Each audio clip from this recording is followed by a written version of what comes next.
With that, we're going to go back into our series, into the Upside Down Kingdom. Again, reflections and meditations on the Sermon on the Mount, which is Jesus's one of his, if not the most important message that he has in Scripture. And today's reading will come from Matthew chapter 7, verses 13 through 14. You can follow along on the screen, or you can take out your Bibles that are right in front of you. This is from the NIV translation. Jesus says, "Enter through the narrow gate, for wide is the gate, and broad is the road that leads to destruction, and many will enter through it. But small is the gate, and narrow is the road that leads to life, and only a few find it." This is the word of the Lord. You guys want to try that again? That was really low. There you go. Yeah. Participation is always great here. So I just want to begin this time actually with a quote that I think kind of level sets a bit what Jesus is trying to communicate here with an often misunderstood passage, again, which happens very commonly with Jesus' well-known passages, which is the narrow and broad path. And this is a quote that's attributed to Anne Frank, and she says this: "Our lives are fashioned by our choices. First, we make our choices, and then our choices make us." And what I think she points to and alludes to is what a lot of sociologists understand about choices and decisions that we make. That decisions that we make are always undergirded by something underneath that's important and valuable to us. As the Harvard Business Review says, that we make somewhere between 33 to 35,000 decisions a day. Yeah.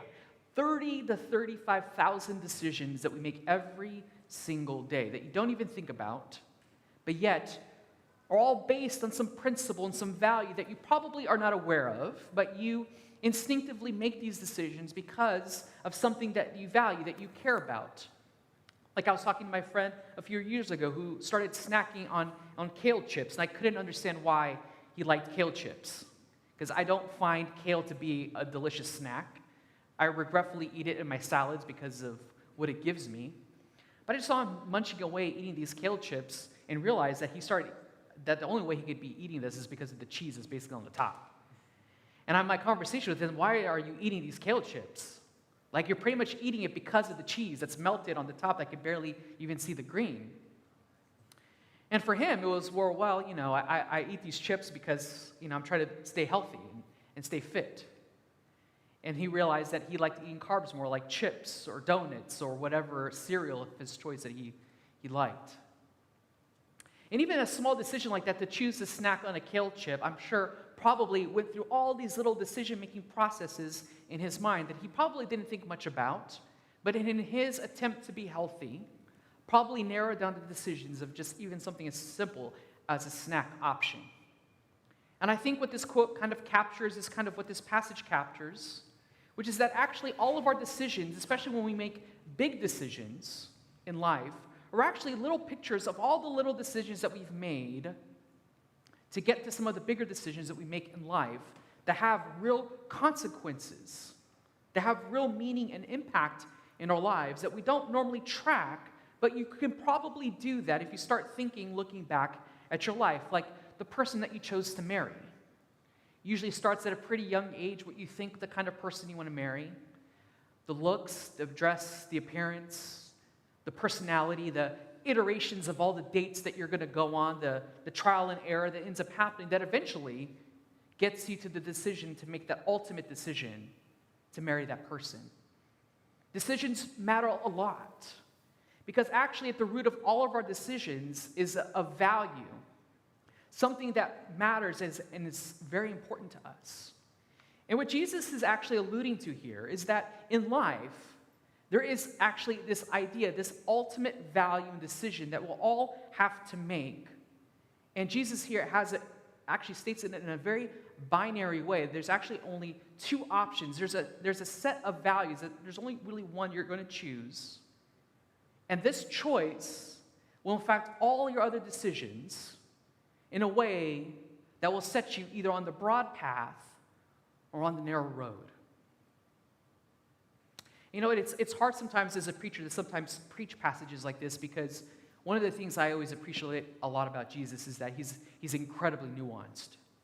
He incredibly understands our hearts and minds in ways that really provide a nice dance through the gray of our life that we have to navigate so often, many times. But in this passage for Jesus, it's actually quite black and white.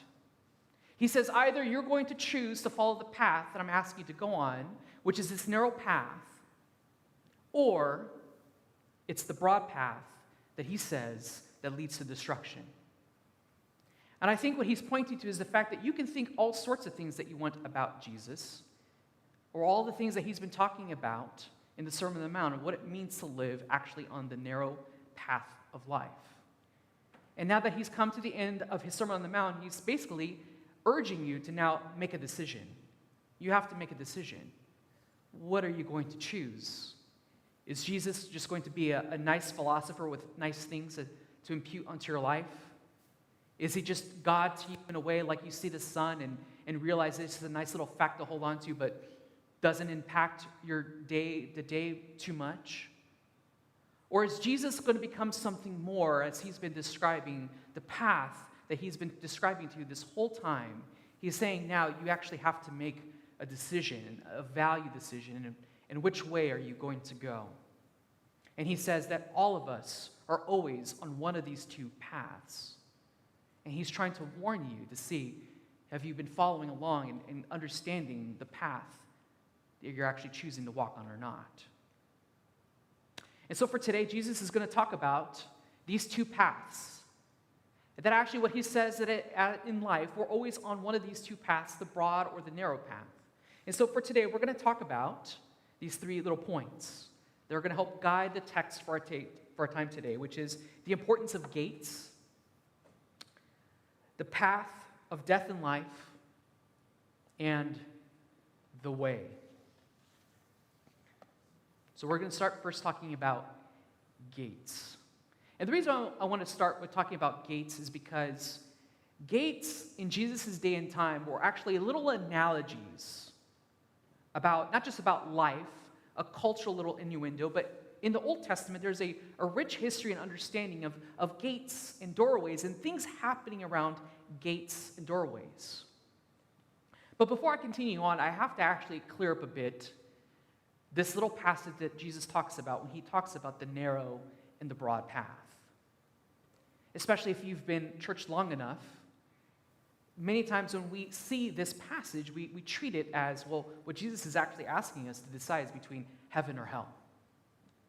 That's ultimately what it means. That the path of destruction is hell, and that the narrow path is life, which is heaven. And I think that you could interpret it that way if you isolated this passage all by itself and just understood that all that Jesus is talking about is heaven and hell, and you just making a choice which way you want to go in eternity.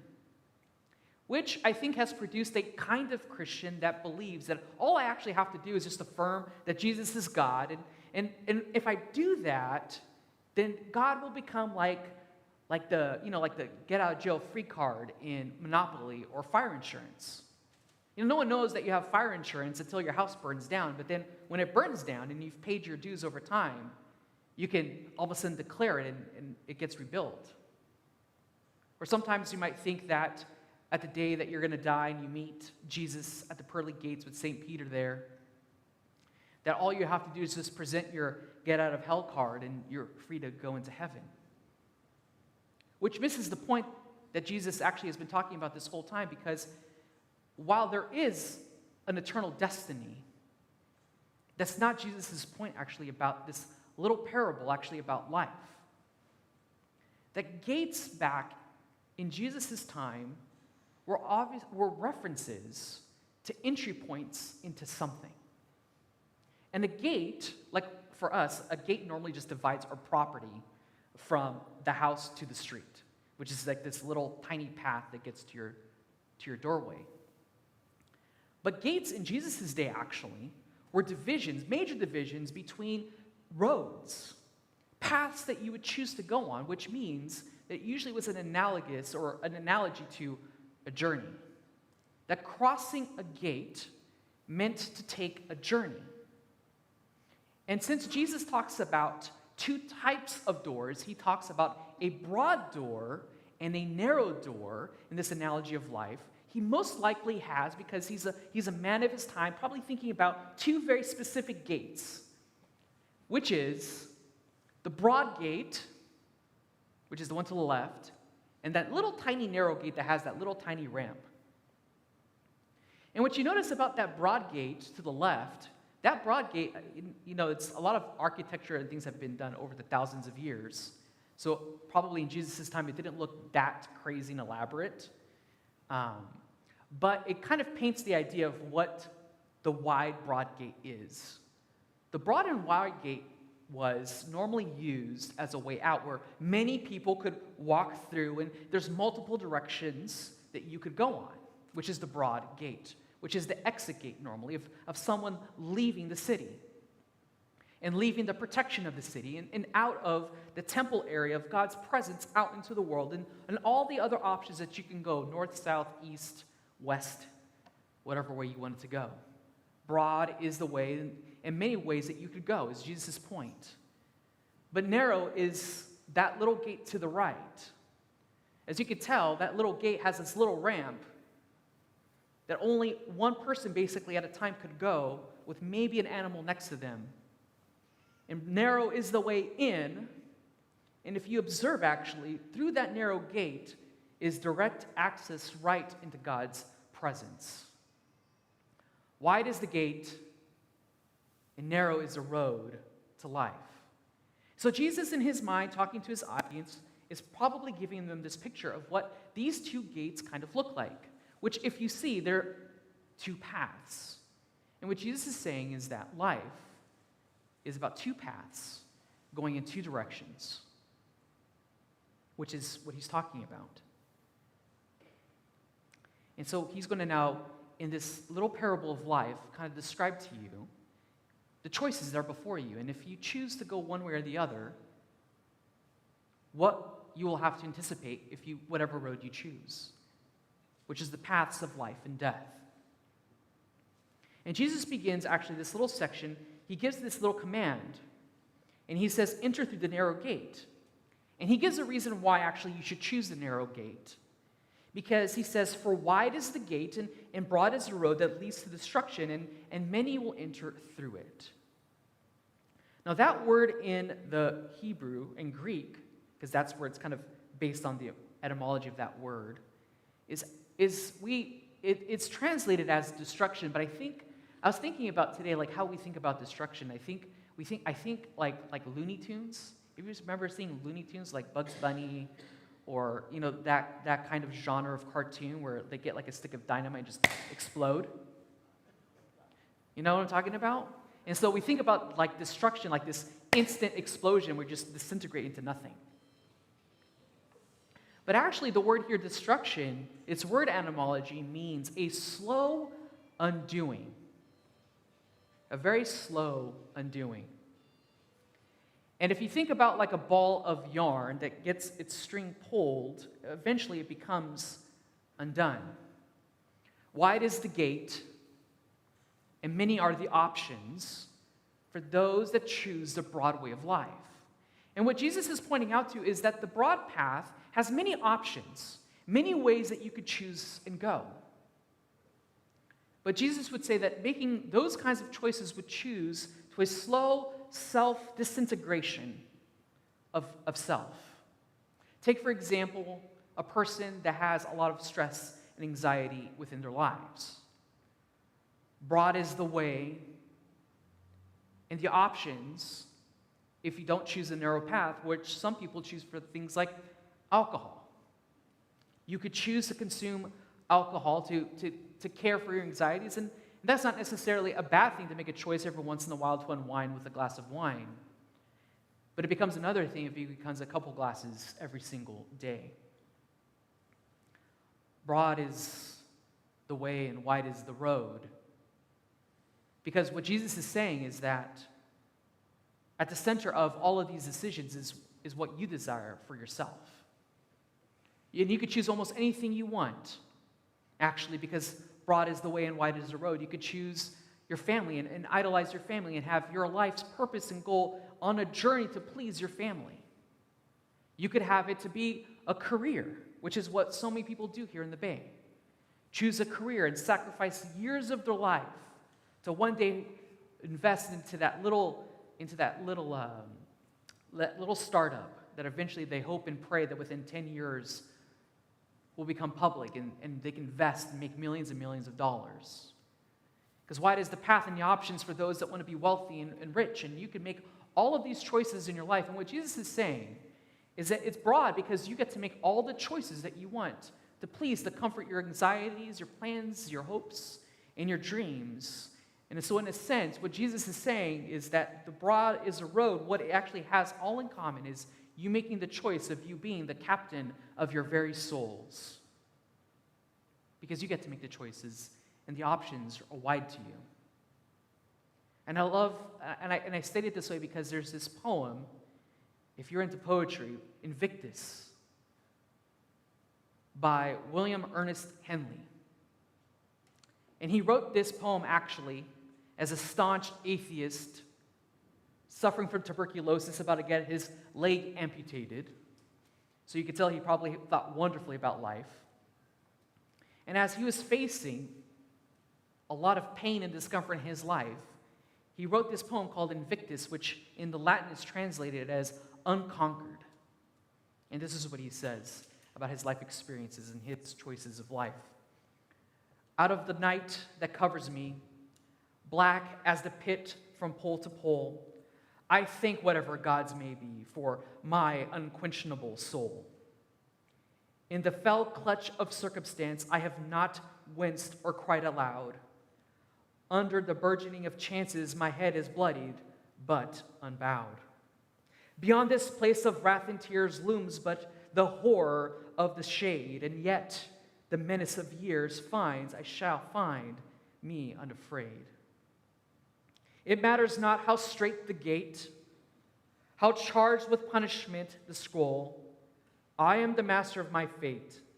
I am the captain of my soul. I love that because this captures exactly what the thought is behind someone that chooses the broad and narrow path.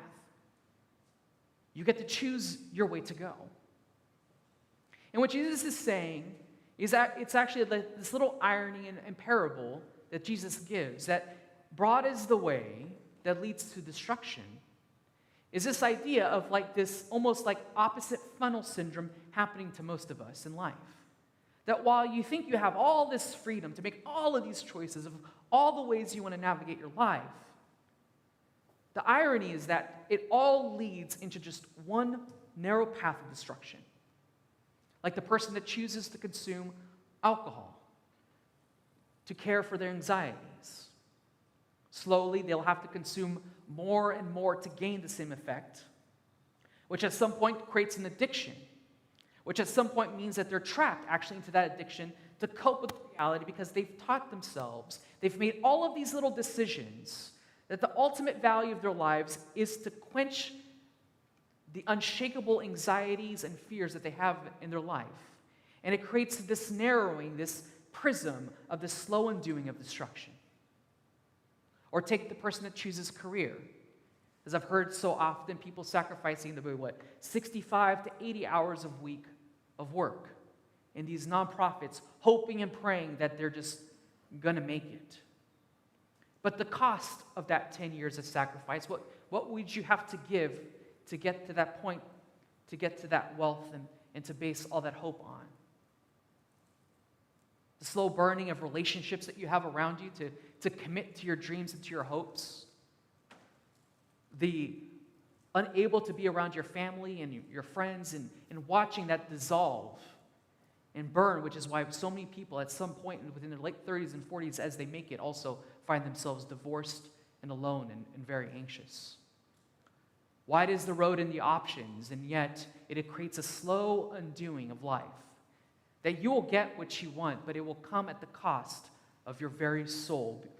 But at least you got to be captain and chose your way to get there.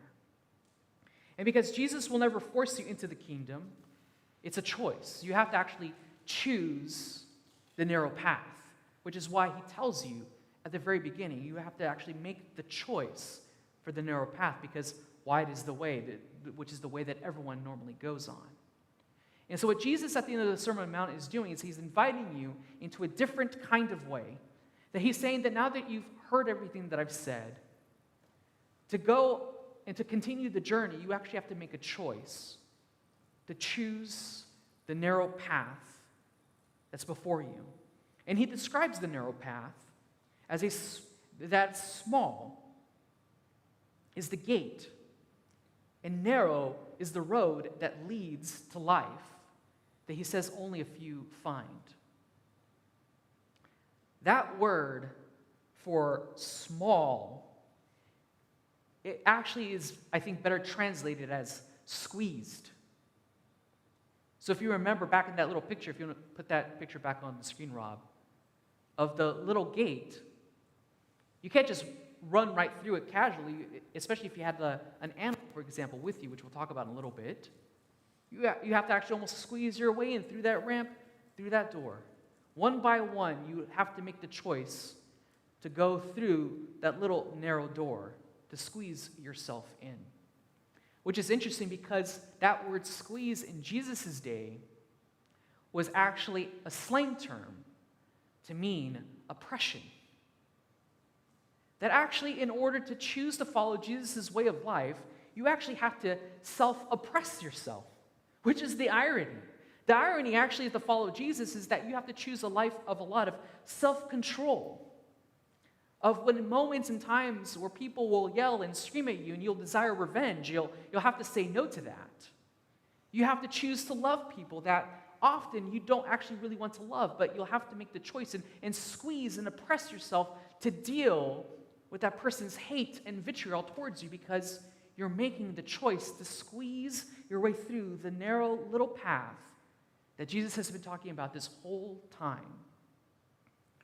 Which is, I find it that's a really hard thing for most of us today to believe. Because in our culture and our time, the idol, what we love is choice. We want freedom. America's founded on freedom. Make choices. Netflix. I want unlimited options. I want unlimited choices. Because that's what self-satisfaction is. Self-satisfaction is making whatever choice at whatever point I want. And what Jesus says is that actually is not the way, which is, by the way, on a tangent note, if you ever tried to go to Netflix without knowing what you want to watch, that is like the scariest thing. Because you just sit there for 20, 30 minutes just scrolling, wondering what you're going to actually even watch, and which creates a whole set of problems for you. But squeezing yourself, choosing the way of Jesus, is actually a way to self-restrict, to self-control. And Jesus says that is actually the way. That narrow is the funnel and wide to the course of life. Which is hard, I think, for us to understand. So I think maybe like an image that I was thinking about the other day, like what would help to kind of bring that point home? Because I think that it's really hard to think that self-oppression and squeezing is the right way to go. Like, what would be a good image of this? And I was thinking about this the other day based off of a roller coaster. Have you ever been on a roller coaster before? Like, you gone to, like, Six Flags? I remember one time I was on this roller coaster. It was called X, Six Flags Magic Mountain, back in, like, Valencia, California, like in SoCal. And it has, like, all of these loops. And what makes X really exciting is that not only are you on these like massive loops, but you're like on this like thing that spins at the same time. So you're like spinning and going upside down at the same time. Have you ever been on a ride like that was not good. But it's fun. But you know what allows you to have fun on the ride is all the restraints that you have on you.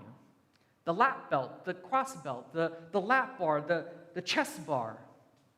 All of those restraints give you the ability to actually to enjoy the meaning and the purpose of that ride. And I remember, and I've stated this because I remember being halfway through the ride and the ride stopped because there was some mechanical error.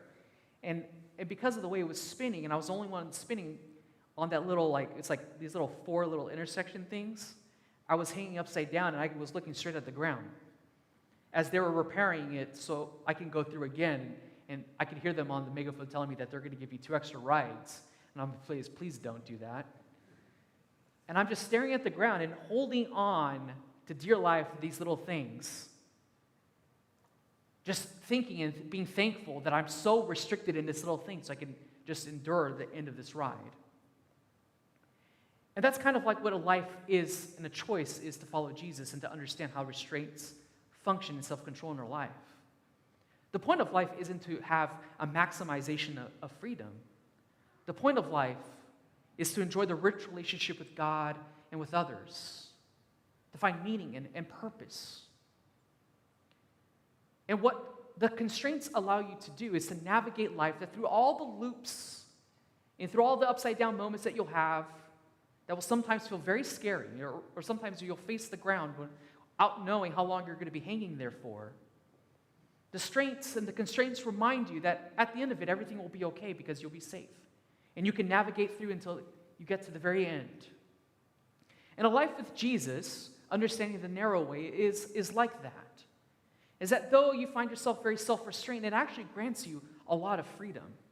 It lets you have a lot of freedom in relationships, to understand the value of what goodness looks like. And when you find a spouse, to understand what kind of spouse to look for, which if you find a great spouse, it allows you to have a great amount of freedom. Or friendship, friends, community. You can almost name the important thing or relationship in your life. And what these values, what this narrow way does, is it provides you a way to actually have freedom within those relationships rather than a freedom to choose whatever you want. Because that's the point of life. The point of life is enjoying God and enjoying others, which is why things like faithfulness and trusting your partner are good, because it grants you a sense of freedom and commitment to be able to enjoy one another. And walking the narrow path is choosing to allow your life to mimic that of the narrow path, to restrain yourself, to ultimately enjoy it. But that still brings us to the gate. Because wide is the gate, which means that Jesus assumes that all of us are actually always on this broad gate. That all of us actually are always on this gate. And to actually choose the narrow path, one has to make the choice, which means that one actually has to cross through the gate to get to the narrow path. And so this passage actually should almost bring up a question. Well, actually, how does one actually cross through that gate, that little gate right there, to get to life? And I think a part of, when I was thinking and reflecting and teaching this message, is that often it can feel like just do more. That's just about learning to self-control, just learning to say the right things that gets us through the narrow gate. But if you remember from my message about 2 weeks ago, from the verse right above it, Jesus says, "Do to others what you have done to you, for this sums up the law and the prophets." And what Jesus is pointing out, if you remember from that message from 2 weeks ago, is that, well, actually, to do, you have to be able to fulfill the law of the prophets perfectly. You actually have to do all of those things and be the kind of person that it could perfectly do that in order to actually live that kind of life, to actually pass through the gate. Because surely doing, and just doing all the right things, which is like we shared last time, about 2 weeks ago, it's not just about doing the good thing, because doing the good things does not get you through the narrow gate. Or as Jesus actually will say next week, he says, "Many will say to me on that day, 'Lord, Lord, that we not prophesy in your name, and in your name drive out demons, and in your name perform miracles. And then I will tell them plainly, I never knew you. Away from me, you evildoers.'" So it's not an act that gets you through the gate. But yet, as Jesus said in verse 12, like I mentioned before, it requires perfection. Because ultimately, if you remember, if you're a good Bible student, in Genesis chapter 3, there was Adam and Eve. And Adam and Eve lived with God in perfect harmony, and at that point, they were perfect. And when they chose to disobey and reject God and chose the broad path, notice that in that passage in chapter 3, they get placed outside the garden, the broad path. They get sent out. And what God does is he allows them to choose any way that they want to go. And eventually, they don't die on the spot, but it eventually creates an undoing where they do face death. But what I find very fascinating about this passage is that actually God never takes away the ability to gain access to life, to enter into the gate. It says there, on the eastern side of the Garden of Eden, cherubim and a flaming sword flash back and forth to guard the way to the tree of life. So God actually, at the very end of that little powerful, important narrative, says actually there is a way through. There is actually a way through to get there, but it comes at a cost, which is to come through those flaming swords. It requires your life, which is the paradox and the question that is begged after this passage, which is actually how do you gain life if you actually have to lose it to get passed through the gate? How is that possible? And if you're a good Bible student and have read enough of the Old Testament, God actually provides a way. It's called the sacrifice system, where you actually have to sacrifice something and offer it, like an animal like that maybe, and offer it to die and to allow its blood to be shed in exchange for your life and a penalty for your choices and what you've done in your life. And in Exodus 12, God actually provides a very specific description of what this sacrifice has to be. That it has to be a perfect one-year-old lamb that has to be sacrificed. And that if you remember that passage in Exodus, before God's people are freed, that their lives are no longer enslaved to death, but eventually go off and have life, the narrow path. A sheep, that perfect sheep has to die, and its blood has to be smeared on the doorposts of the gate. Which in that little parable in Exodus 12, that word for door is the same for gate. So you have to be thinking that Jesus has to be thinking about that. That wide is the gate, but narrow is the road, and that through the gate requires the blood of a perfect lamb. And that the blood of the perfect lamb would allow you, because its perfection allows you to get through the gate, because the requirement is perfection, is complete fulfillment of the law. So it is to recognize that in order to pass through the gate, you have to recognize and accept the cost. And if you can recognize and accept the cost, then you can take that and walk through the gate. But again, because we're not shepherds and we don't live in the first century, it's hard for us to understand at what kind of cost and what exactly is the Old Testament talking about when it talks about passing through the doorway and having access to life. Back in the day, if you were a shepherd, a one-year-old unblemished lamb would have been very valuable to you. And it's not just valuable because the wool that you would fleece the sheep from would be valuable, because surely that produces the best kind of clothes. But because if you're a breeder, you understand that perfect sheep have an ability to provide perfect chances of you getting more perfect sheep, right? Which is why purebreds are very desirable, because purebreds contain exactly the kind of dog that you want to have the specific types of spots, all of that stuff that makes that dog unique, which is why we pay $20,000 for a purebred versus a non. And a perfect sheep to a shepherd would be a difficult sacrifice to make, because he's not just forfeiting, years of that sheep's life and that wool, he's sacrificing generations of wealth that he could have made by breeding that one male sheep that was perfect. So the cost would have been very high for him to choose to do that. But he would have to do that because the kind of sacrifice that would require a sheep is the kind that doesn't just create this unity with God, but with others.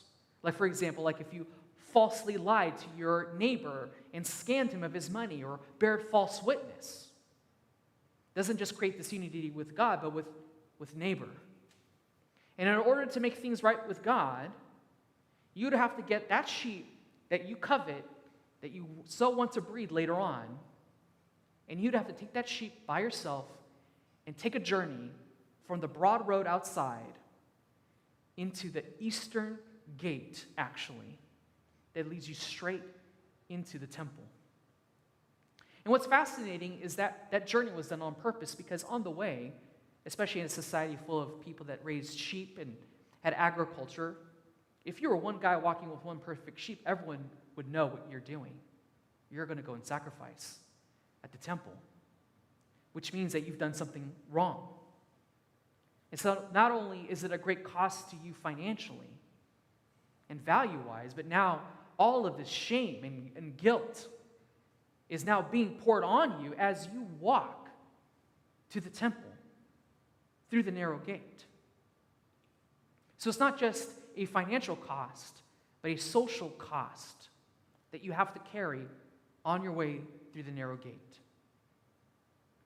And that once you get to the temple and you give the priest your sacrifice, he will kill the sheep, take the blood and burn the incense up as an offering to God. He'll take the blood and he'll sprinkle it on you, and he'll give you actually the meat, some of the meat, and you'll go back home and you'll eat it because meat was very valuable, and it's a meal that most of them didn't have most often. And so it would force you to do, because you'd receive a good amount of meat, is it would cause you to go to the table and have to eat with others and enjoy the meal and the sacrifice. And what ends up happening actually through that little transaction is that now the blood covers you, meaning that the shame and the guilt that you bore when you walked in is dead at the altar, and you walk home to celebrate and have unity again at the table. So what kind of sacrifice through the gate would you have to offer in order to get through? Well, because of Jesus, as it says in John chapter 1, verse 29, John the Baptist, when he looked at Jesus, says, "Behold, the Lamb of God who takes away the sins of the world." And if you remember from the very beginning of the Sermon on the Mount, Jesus says that he has come not to abolish the law, but to fulfill it. That he is perfect. And what he does is he offers at great cost his life for yours. That you're able to enter in through the narrow gate, because what you recognize is that in order to get through to have the narrow kind of life that produces life and a life abundant, is to actually take on Jesus' blood over you, to make him captain of your soul. And that's what's asked, to walk through the narrow gate. A great cost to God is of great joy to you because of what God has allowed you to do to be able to pass through the narrow gate. And I want to end with a reflection in another poem written by Dorothy Day, who was a very famous Christian and social activist who wrote her own version of the poem that we just read earlier, except she titled her poem Conquered. And it goes something like this. Out of the light that dazzles me, bright as the sun from pole to pole, I thank the God I know to be, for Christ, the conqueror of my soul. Since his, the sway of circumstance, I would not wince nor cry aloud. Under the rule of which men call chance, my head with joy is humbly bowed.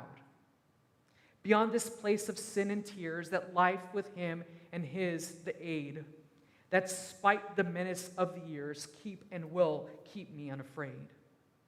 I have no fear, though strait the gate. He cleared from punishment the scroll.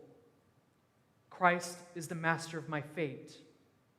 Christ is the captain of my soul. Let's pray. Lord, just thank you so much for what you've done on the cross that allows us to have life and life abundant.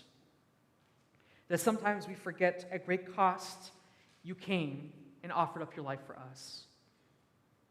Wide is the road, narrow is the path. But Lord, you make a way through the blood of your Son that now we all bear on ourselves. So Lord, I pray that you would just continually help us to reflect on you, on the goodness of you. And that though we are tempted many times to think and to enact a good, that Lord, we would deliver ourselves over to you more and more and more and allow you to be the captain of our souls, to guide us through the path to your presence into a life abundant. Amen.